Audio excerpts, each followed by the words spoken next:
Welcome to Mindful Moments, like a protein bar for your brain. We hear so much about the negative impacts of the U.S. and Central America, but there's another side to that story, right? Like, what about the Americans and Central Americans who really tried to do good, who tried to make things better in a really messy situation? I think that's a story worth exploring.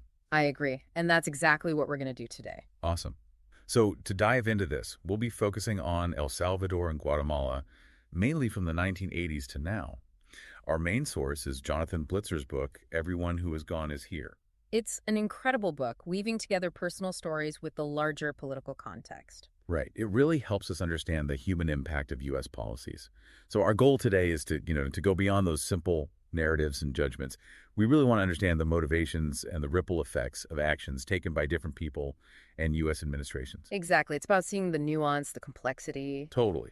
So let's rewind back to the early 1980s in El Salvador and Guatemala. Things were really rough. The living conditions were deteriorating fast, and tons of people were fleeing their homes. Yeah. And the U.S. was caught a bit off guard. They were focused on the border with Mexico and weren't prepared for this wave of asylum seekers coming from further south. Right, and the violence in El Salvador was just brutal.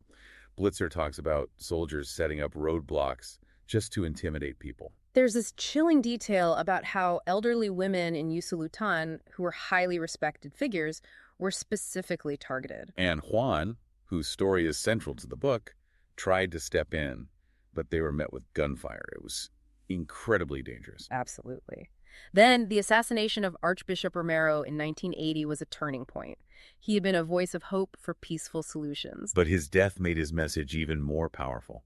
He'd even asked medical students like Juan to be his eyes and ears to document the violence they were seeing. So he could share these accounts in his sermons and expose what was happening. By early 1980, the violence was out of control. Government forces killed hundreds of civilians in just a few months.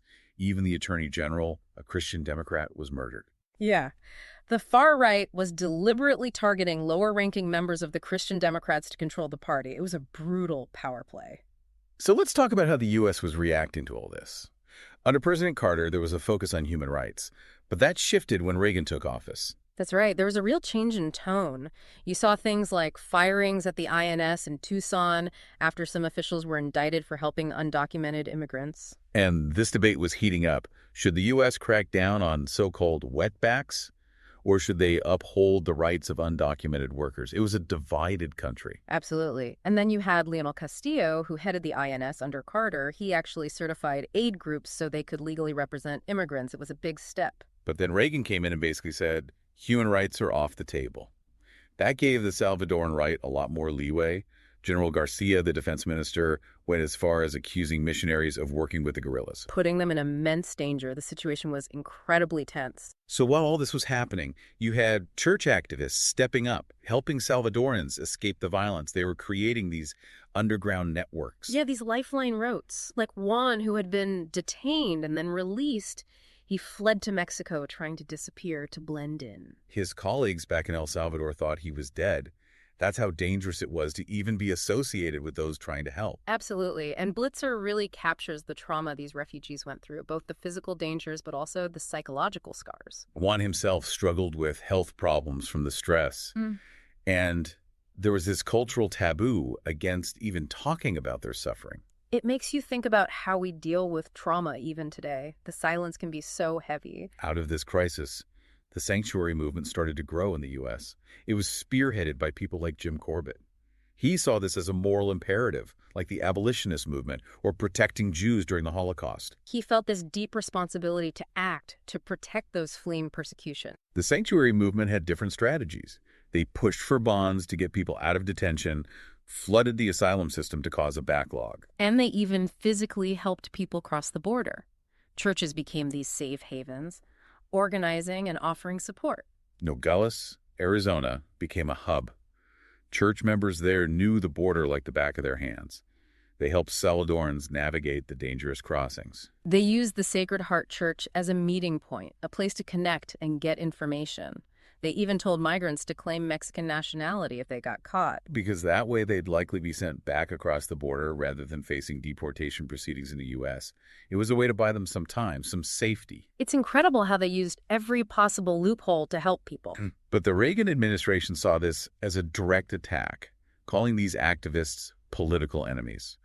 They ramped up surveillance, and the FBI started investigating groups like CSPES. The Committee in Solidarity with the People of El Salvador, they suspected them of being connected to terrorist groups, even though that wasn't true. Despite all this, people like Juan kept doing the work.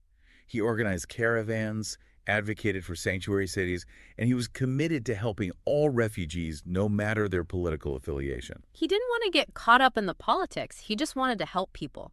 And that's a really important point. It is. So, there's a lot of information out there about this period. If you're interested in digging deeper, I'd suggest checking out the YouTube channel, Mindful Moments. They do AI-powered audiobook analyses and might have some interesting perspectives. That's a great resource. And I think it's important to remember that even within the U.S. government, there were people who were trying to find solutions, like the Select Commission on Immigration and Refugee Policy, for example. And even within the INS, there were people like Meisner who began to understand the legitimacy of Central American asylum claims, even if it went against official policy. It shows you that there were cracks in that hardline stance. Not everyone was on board with just shutting people out, and you see that with Leonel Castillo, too. He really tried to support organizations helping undocumented immigrants when he headed the INS. It was a glimmer of hope. And then there was the Refugee Act of 1980. It seemed like a step in the right direction. The goal was to standardize asylum law, focusing on uprootedness rather than ideology. But then the government turned around and used that same act to deny claims. They argued that general violence and economic hardship weren't enough. You had to prove you were personally targeted. Which was almost impossible for many fleeing widespread conflict. It was a real catch-22. Absolutely. But people like Juan continued to provide support. He worked at Casa El Salvador in San Francisco, helping refugees. He stayed neutral to help as many people as possible. And it wasn't just individual efforts. There were legal challenges to the Reagan administration's policies. The American Baptist Church's lawsuit exposed the bias in asylum denial rates for Salvadorans and Guatemalans. And the settlement was huge. It allowed many who had been denied to reapply. It was a major victory. And then you have La Clínica del Pueblo in San Francisco. It was founded specifically to address the health needs of Central American refugees. It was a grassroots effort to fill a critical gap. And Juan eventually became the director there. It's amazing how someone who fled violence became this pillar of support for others facing the same struggles. It really shows the power of resilience. It does. And, these issues didn't just disappear. Under Clinton, there were challenges with Haitian asylum seekers. And after 9/11, there was this huge focus on border enforcement. Blitzer tells the story of Eddie Anzora, which shows the complex reality of immigration and deportation years later. The human cost of these policies is really heartbreaking. It is. And then you had the DREAM Act and DACA, which were attempts to address the situation of undocumented immigrants who came to the U.S. as children. It was a recognition of the long-term effects of these policies. But then we saw the Trump administration's zero tolerance policy, the family separations.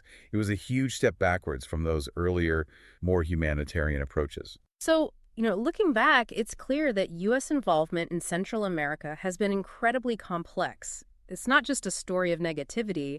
There were people fighting for good, for change. It makes you think about how those actions still shape Central America today and how they influence our debates on immigration and asylum. It raises questions about the responsibility of powerful nations. Exactly. It's a conversation we need to keep having. Absolutely. So if you're interested in diving deeper into these topics, please subscribe to The Deep Dive for more. And share this episode with anyone you think might find it interesting.